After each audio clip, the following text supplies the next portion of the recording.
Hello बच्चों, कक्षा 8वीं विषय सामाजिक विज्ञान NAS सर्वे परीक्षा जो 12 नवंबर को होना है। आज हम अभ्यास प्रश्न बैंक के प्रश्न 21 से प्रश्न 40 तक के प्रश्नों पर संक्षिप्त हल के साथ चर्चा करेंगे, बताएंगे, समझाएंगे। बच्चों अच्छी तैयारी करिए और आप अच्छा पढ़ रहे हैं और अच्छी तैयारी करिएगा।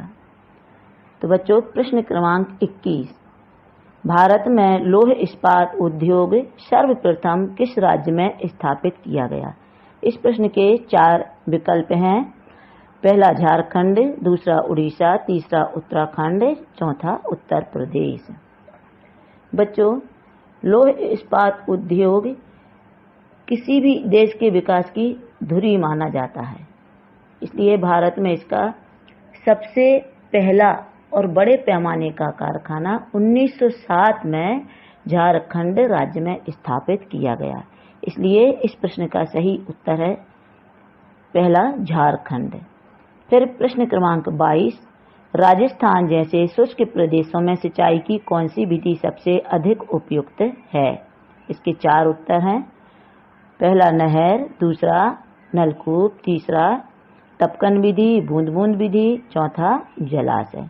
बच्चों राजस्थान जो प्रदेश है यह मरुस्थलीय प्रदेश है, रेगिस्तान है, इसलिए यहाँ पर पानी की कमी होती है और वहाँ पर पानी का बहुत महत्व है, क्योंकि जहाँ पर जिस चीज़ की कमी होती है उसको बहुत अच्छे से सहेज कर रखा जाता है और उसका उपयोग किया जाता है।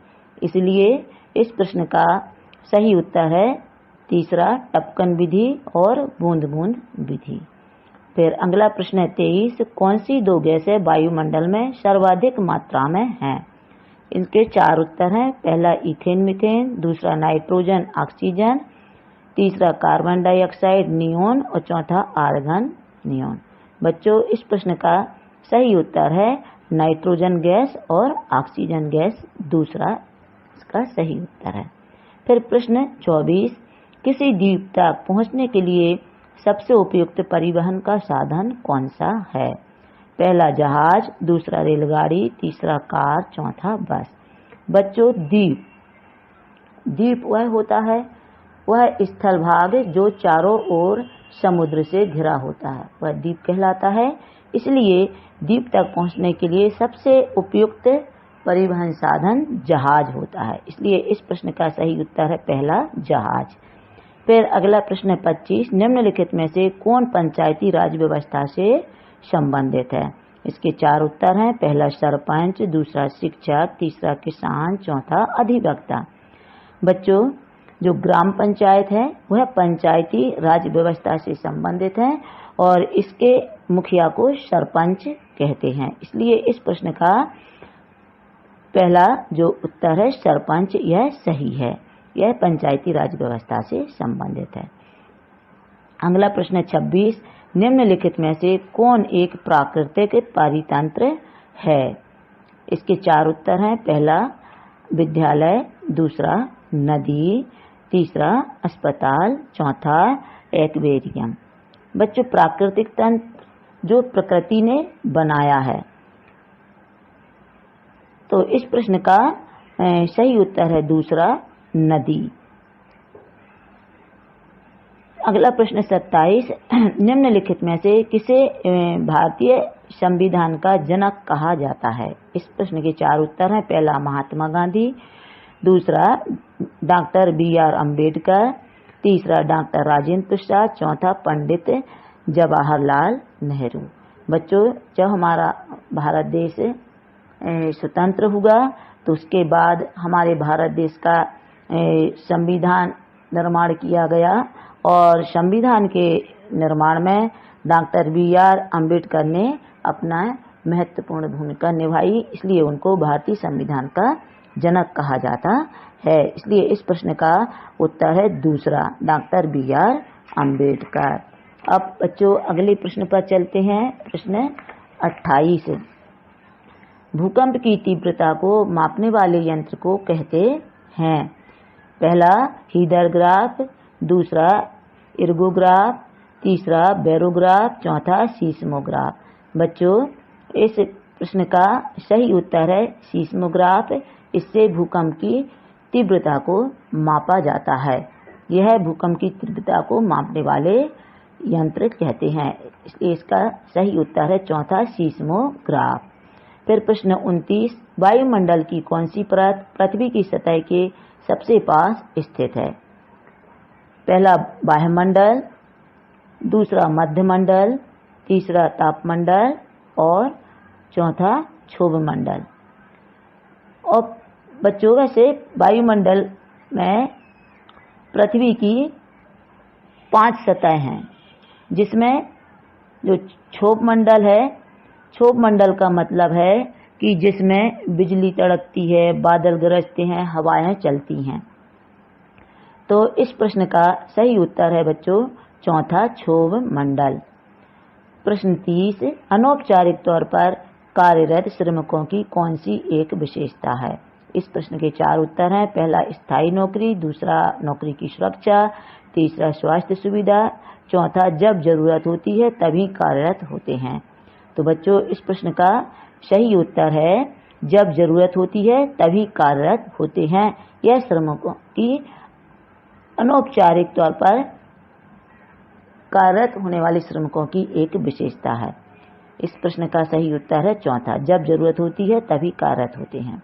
आवश्यकता पड़ने पर ही बच्चों श्रमिकों को बुलाया जाता है। प्रश्न 31, स्थायी बस्ती का अच्छा उदाहरण। पहला गांव, दूसरा तंबू टेंट, तीसरा मेला, चौथा घुमंतुओं खाना बदोशों की बस्ती। बच्चों, निवास करने के लिए, रहने के लिए जो स्थायी बस्ती है वह सबसे अच्छा उदाहरण है, और गांव में ही लोग स्थायी तौर से रहते हैं, इसलिए इस प्रश्न का उत्तर है ए गांव। अगला प्रश्न 32, भारतीय राजनीति की प्रकृति है। पहला लोकतांत्रिक, दूसरा निरंकुश, तीसरा राजतांत्रिक और चौथा तानाशाही। तो बच्चों, भारतीय राजनीति की प्रकृति लोकतांत्रिक है, और लोकतंत्र का वास्तविक अर्थ होता है कि प्रत्येक व्यक्ति को स्वतंत्रता के साथ साथ समान अधिकारों का प्राप्त होना है, इसलिए इस प्रश्न का उत्तर पहला सही है, लोकतांत्रिक। फिर प्रश्न 33, ठंडी समुद्री धाराओं की उत्पत्ति किसके निकट होती है? 4 उत्तर हैं। पहला ध्रुवों, दूसरा विषुवत रेखा, तीसरा कर्क रेखा, चौथा मकर रेखा। तो बच्चों, विषुवत रेखा से ध्रुवों की ओर जाने पर जो तापक्रम होता है, तापमान होता है, वह कम हो जाता है। इस कारण समुद्री ठंडी धाराओं की उत्पत्ति ध्रुवों के निकट होती है, इसलिए इस प्रश्न का पहला उत्तर ध्रुवों सही है। अब प्रश्न 34, किस चट्टान का निर्माण मैग्मा से होता है? 4 उत्तर हैं। पहला आग्नेय, दूसरा भी अवसादी, तीसरा रूपांतरित, चौथा स्थलमंडल। इस प्रश्न का बच्चों सही उत्तर है आग्नेय। फिर अगला प्रश्न है प्रश्न 35, मृदा परिच्छेदिका रूपरेखा का कौन सा भाग उपयोगी होता है? पहला ए अपक्षयित चट्टानी पदार्थ, दूसरा जनक चट्टानें, तीसरा ह्यूमस और वनस्पति के साथ ऊपरी मृदा, चौथा बालू गाद चिकनी मिट्टी के साथ उप मृदा। तो बच्चों, इस प्रश्न का सही उत्तर है तीसरा, ह्यूमस और वनस्पति के साथ ऊपरी मृदा। यह मृदा परिच्छेदिका का ऊपरी भाग है और यह उपजाऊ होता है। अगला प्रश्न है 36, इनमें से कौन एक लोकतांत्रिक व्यवस्था का उदाहरण है? पहला शिक्षक द्वारा कक्षा नायक मॉनिटर का मनोनयन, दूसरा प्राचार्य द्वारा कक्षा नायक का मनोनयन, तीसरा उप प्राचार्य द्वारा कक्षा नायक का मनोनयन, चौथा कक्षा के छात्रों द्वारा कक्षा नायक का मनोनयन। तो इस प्रश्न का सही उत्तर है चौथा, कक्षा के छात्रों द्वारा कक्षा नायक का मनोनयन। यह लोकतांत्रिक व्यवस्था का उदाहरण है। अब प्रश्न अगला है 37। निम्न को सुमेल करके सही उत्तर का चयन कीजिए। तो ए वाले भाग में प्रश्न दिए हैं, बी वाले भाग में बच्चों उत्तर दिए हैं, पर इन उत्तरों को आगे पीछे लिखा गया है। इन उत्तरों को सही क्रम में हमको बताना है। जैसे पहला है थर्मामीटर, तो थर्मामीटर का उत्तर है डी, यह थर्मामीटर ताप को मापता है। फिर दूसरा है बैरोमीटर, बैरोमीटर का सही है उत्तर ए, यह वायुमंडलीय दाब को मापता है। फिर तीसरा है वर्षा मापी यंत्र, इसका उत्तर है बी, यह वर्षा मापी यंत्र वर्षा की मात्रा को मापता है। फिर चौथा है विंड वेन दिक् सूचक, इसका उत्तर है बच्चों सी, यह हवा की दिशा को बताता है, इसलिए इसका दूसरे नंबर का जो उत्तर है यह सही है। फिर अगला प्रश्न है 38। सभी व्यक्ति चाहे अमीर हो या गरीब, उन्हें उचित दर पर उपयुक्त मात्रा में जल की आवश्यकता होती है। किस मौलिक अधिकार के तहत जल सार्वभौमिक रूप से उपलब्ध कराया जाता है? पहला है समानता का अधिकार, दूसरा शिक्षा एवं संस्कृति का अधिकार, तीसरा जीवन का अधिकार और चौथा शोषण के विरुद्ध अधिकार। तो इस प्रश्न का उत्तर है बच्चों जीवन का अधिकार, क्योंकि जल जीवन का आधार है, इसलिए इस प्रश्न का सही उत्तर है जीवन का अधिकार। फिर प्रश्न 39। उस आकृति की पहचान करें जो समुद्री तरंगों से नहीं बनती है। इसके 4 उत्तर हैं। पहला तटीय मेहराब, दूसरा समुद्री गुफा, तीसरा समुद्री भृगु, चौथा रेत का टिब्बा। तो बच्चों ये जो पहला, दूसरा, तीसरा, ये जो इसमें 3 आकृतियां दी गई हैं, यह तीनों आकृतियां समुद्री तरंगों से बनती हैं, पर प्रश्न पूछ रहा है कि उस आकृति की पहचान करें जो समुद्री तरंगों से नहीं बनती है। तो प्रश्न चौथा रेत का टिब्बा इसका सही उत्तर है, रेत का टिब्बा समुद्री तरंगों से नहीं बनता। फिर प्रश्न 40। कुछ लोग यह महसूस करते हैं कि संसद में महिलाओं के लिए आरक्षण होना चाहिए, इस संदर्भ में कानून कौन बना सकता है? तो इसके 4 उत्तर हैं। उच्चतम न्यायालय, दूसरा राष्ट्रपति, तीसरा प्रधानमंत्री, चौथा संसद। तो इस प्रश्न का सही उत्तर है संसद। संसद कानून बना सकता है। तो बच्चों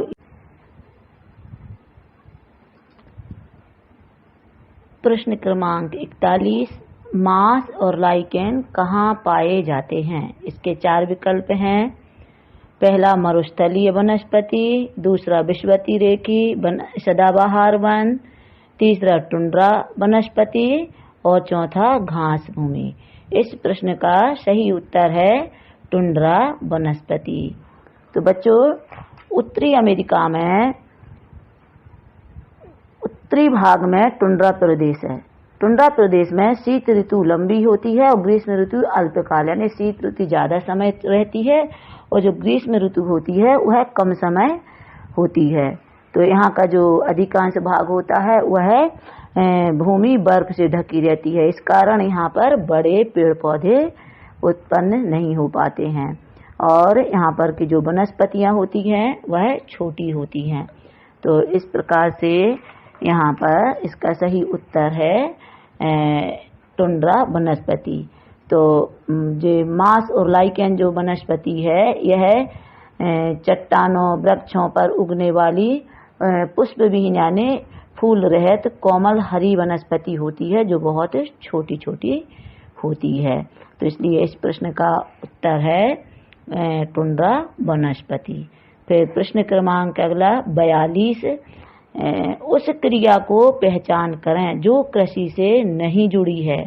इसके 4 उत्तर हैं। पहला निराई, दूसरा प्रतिरोपण, तीसरा बिक्री, चौथा कटाई। तो इस प्रश्न में जो 3 उत्तर हैं बच्चों यह कृषि से संबंधित है, निराई, प्रतिरोपण और कटाई। पर प्रश्न है कि उस क्रिया की पहचान करें जो कृषि से नहीं जुड़ी है। तो इसका उत्तर है तीसरा बिक्री जो है यह दुकानदार लोग होते हैं या व्यापारी लोग होते हैं उनसे संबंधित है। जो वह दिन में जितना भी अपना सामान बेचते हैं उससे उन्हें जो आय होती है दिन भर की वह बिक्री कहलाती है। तो इस प्रश्न का सही उत्तर है तीसरा बिक्री। फिर 43 नंबर का प्रश्न है खनिज ईंधन जैसे कोयला और पेट्रोल खाली स्थान में पाए जाते हैं। तो यह जो अवसाद है, पहला आग्नेय शैल है, दूसरा अवसादी शैल है, तीसरा कायंत्रित शैल है और चौथा है इसका संगमरमर। तो इस प्रश्न का सही उत्तर है दूसरा अवसादी शैल। अब अवसाद क्या है? अवसाद जल, वायु यानी हवा एवं हिम यानी बर्फ द्वारा जो बहाकर कंकड़ पत्थर लाए जाते हैं, पत्थरों के छोटे छोटे टुकड़े, छोटे छोटे जीवाश्म आदि, ये भूभाग में पृथ्वी में दब जाते हैं या समुद्री परतों के रूप में जमा होते जाते हैं। तो इस प्रकार के जमे हुए पदार्थ को अवसाद कहा जाता है। इसलिए इस प्रश्न का उत्तर सही है अवसादी शैल। फिर अगले प्रश्न पर चर्चा करते हैं। प्रश्न 44 भाषा के आधार पर बनने वाला पहला राज्य था। उत्तर है 4। पहला आंध्र प्रदेश, दूसरा कर्नाटक, तीसरा मध्य प्रदेश, चौथा मणिपुर। तो बच्चों इस प्रश्न का सही उत्तर है आंध्र प्रदेश। आंध्र प्रदेशी भाषा के आधार पर पहला राज्य बना। फिर प्रश्न है 45 जब कोई व्यक्ति किसी नए देश में प्रवेश करता है तो वह कहलाता है। इसके 4 उत्तर हैं। पहला उत्प्रवासी, दूसरा अप्रवासी, तीसरा प्रवासी और चौथा जनसंख्या विस्फोट। तो बच्चों इस प्रश्न का सही उत्तर है अप्रवासी। जब कोई देश का व्यक्ति दूसरे देश का व्यक्ति किसी नए देश में प्रवेश करता है मतलब जाता है तो वह अप्रवासी कहलाता है। इसलिए इसका सही उत्तर है अप्रवासी। फिर प्रश्न 46 इनमें से किस कारण से बहुराष्ट्रीय कंपनियां भारत में अपने संयंत्र स्थापित कर रही हैं? तो इस के उत्तर हैं 4। पहला सस्ते श्रम के कारण, दूसरा भारतीयों के कल्याण के लिए, तीसरा भारत की आधारभूत संरचना में वृद्धि करने के लिए और चौथा है भारत की आर्थिक वृद्धि हेतु। तो इस प्रश्न का सही उत्तर है सस्ते श्रम के कारण। तो बच्चों जो अपना भारत देश है, अपने भारत देश की जनसंख्या भी बहुत है क्योंकि यह विश्व में दूसरे नंबर पर आ रहा है। तो जनसंख्या अधिक होने के कारण यहाँ पर जो श्रमिक होते हैं वह सस्ते दाम पर उपलब्ध हो जाते हैं। इसलिए इसका सही उत्तर है सस्ते श्रम के कारण। फिर अगला प्रश्न है 47 लखनऊ की किस प्रसिद्ध महिला ने ब्रिटिश शासन के विरुद्ध समर्पण करने से इनकार किया था? 4 उत्तर हैं। पहला बेगम हजरत महल, दूसरा रानी लक्ष्मीबाई, तीसरा बेगम जीनत महल और चौथा रानी चेन्नम्मा। तो इस प्रश्न का जो उत्तर है बच्चों इसका उत्तर है बेगम हजरत महल। क्योंकि जो जब भारत देश आज़ादी के लिए संघर्ष कर रहा था तो जो बहादुर शाह थे वह आज़ादी की लड़ाई के लिए भी संघर्ष कर रहे थे और वह पूरे भारत देश हिंदुस्तान के बादशाह बन गए थे। पर उन्होंने विदेशी शासन को उखाड़ फेंकने के लिए सतत संघर्ष किया। समस्त जनता के लिए वह एक प्रेरणा के प्रतीक, एकता के प्रतीक बन गए थे। पर आंदोलन का जब व्यापक रूप हो गया तो कुछ समय बाद ही इस आंदोलन को दबा दिया गया और 1857 में अंग्रेजों ने दिल्ली पर पुनः कब्जा कर लिया था और बहादुर शाह को बंदी बना लिया था। उनके बंदी बनने के बाद उनको बाहर रंगून भेज दिया गया था। ऐसी स्थिति में जो बेगम हजरत महल थी तो अंग्रेजों के द्वारा उनके राज्य पर पूरा कब्जा हो गया था, पर बेगम हजरत महल ने समर्पण करने से इनकार कर दिया था। इसलिए इस प्रश्न का उत्तर है बेगम हजरत महल। फिर प्रश्न 48 लोकतंत्र में जनता अपने प्रतिनिधियों का चुनाव किस प्रकार करती है? पहला प्रत्यक्ष रूप से, दूसरा अप्रत्यक्ष रूप से, तीसरा प्रत्यक्ष एवं अप्रत्यक्ष रूप से, चौथा इनमें से कोई नहीं। तो बच्चों इस प्रश्न का उत्तर है तीसरा सही, प्रत्यक्ष एवं अप्रत्यक्ष रूप से, क्योंकि भारत में जो प्रतिनिधियों का चुनाव होता है वह लोकतंत्र में जनता का विशेष महत्व होता है और जनता ही अपने प्रतिनिधियों को चयन अपने मत देकर करती है। इसलिए यहाँ इसका तीसरा प्रश्न तीसरा सही है, प्रत्यक्ष एवं अप्रत्यक्ष रूप से। फिर अगला प्रश्न 49, सही जोड़ी बनाइए। पहला मानव अधिकार, दूसरा मौलिक अधिकार, तीसरा स्वतंत्र प्रेस, चौथा अंतर्राष्ट्रीय मानव अधिकार दिवस। सामने उत्तर दिए बच्चों, पर उत्तर आगे पीछे गलत क्रम में लगे हैं, तो इन उत्तरों को सही क्रम में बताना है। तो पहला मानव अधिकार, इसका है डी, प्रकृति से प्राप्त अधिकार। शिशु जब जन्म लेता है तो उसको जन्म लेते ही उसे मानव अधिकार प्रकृति से प्राप्त हो जाता है। दूसरा है मौलिक अधिकार, मौलिक अधिकार ये संविधान द्वारा प्राप्त अधिकार हैं। फिर तीसरा स्वतंत्र प्रेस, स्वतंत्र प्रेस प्रजातंत्र का चौथा स्तंभ है। चौथा है अंतर्राष्ट्रीय मानव अधिकार दिवस, जो 10 दिसंबर को मनाया जाता है। तो इसका उत्तर है ए, पहला सही है इसका, बाकी तीनों गलत हैं। फिर अगला है प्रश्न 50, धरातल का वह भाग जिसका शीर्ष कम चौड़ा चोटीनुमा तथा ढाल तीव्र होता है, कौन सी स्थलाकृति है? पहला पठार, दूसरा मैदान, तीसरा पर्वत, चौथा घाटी। तो बच्चों वैसे ही पता कि स्थलाकृति जो धरातल की स्थलाकृतियां हैं, पृथ्वी की स्थलाकृतियां हैं पर्वत, पठार, मैदान, पर प्रश्न पूछ रहा है कि धरातल का वह भाग जिसका शीर्ष कम चौड़ा चोटीनुमा तथा ढाल तीव्र होता है, तो वह कौन सी स्थलाकृति है? तो इसका सही उत्तर है तीसरा पर्वत।